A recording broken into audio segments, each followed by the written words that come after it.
Good morning, students. This is your English class. Now we are studying chapter 2.4 of Unit 2 in your English literature book. Students, in the previous class, we have already studied the first part of this chapter. Today in this class, we are going to study the second part of this chapter. So students, let's see. There is chapter 2.4 of Unit 2. The topic is People Upstairs. This is a poem that is written by the poet Ogden Nash. Okay? Now read the second stanza.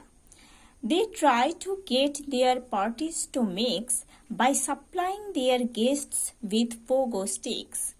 And when their fun at last abates, they go to the bathroom on roller skates. I might love the people upstairs more if only they lived on another floor. So students, now see the translation of the second stanza of this poem. Okay? They try to get their parties to mix by supplying their guests with pogo sticks. Okay? See here.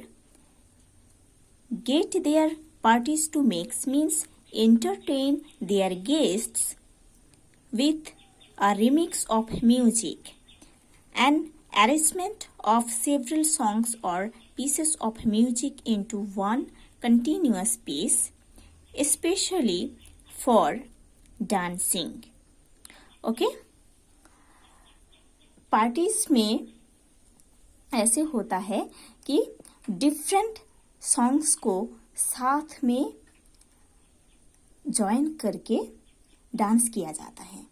Okay different songs को साथ में join करके dance किया जाता है parties में. उसको बोल रहे हैं get their parties to mix. Okay and see the meaning of sticks. Pogo sticks.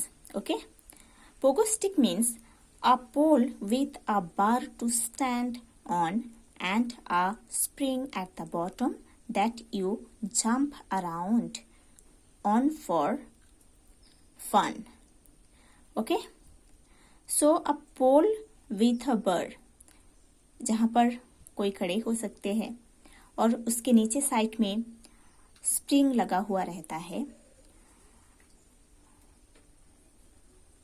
उसके अराउंड में कोई जंप कर सकते हैं फन के लिए. ओके वही है पोगो स्टिक्स. सो अपस्टेयर्स में जिन लोग रहते हैं उन लोग जब पार्टीज करते हैं तब डिफरेंट सॉन्ग्स को साथ में जॉइन करके ऐसा एक सॉन्ग बनाते हैं डांस करने के लिए. ओके अपस्टेयर में जिन लोग पार्टीज करते हैं उन लोग डिफरेंट सॉन्ग्स को साथ में जॉइन करके एक सॉन्ग बनाते हैं, एक पर्टिकुलर सॉन्ग बनाते हैं डांस करने के लिए.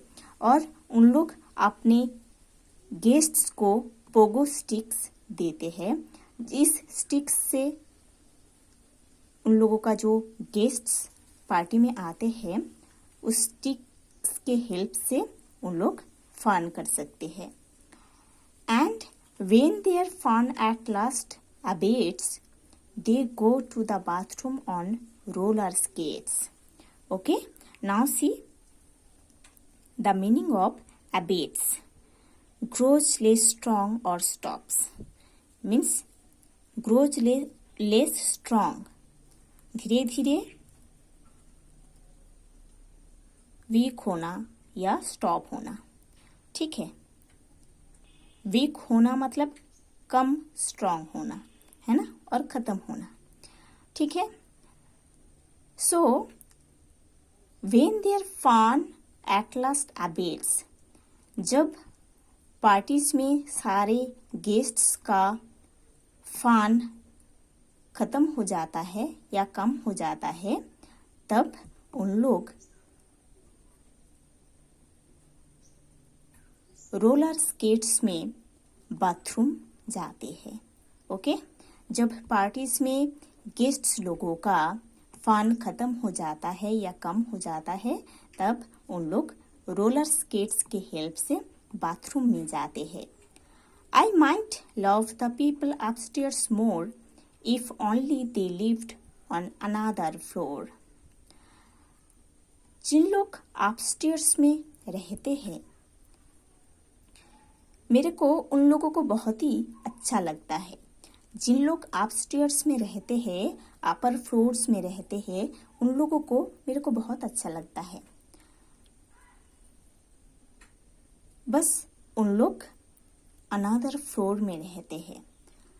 मैं अनदर फ्लोर में और उन लोग अनदर फ्लोर में रहते हैं, है ना। परहैप्स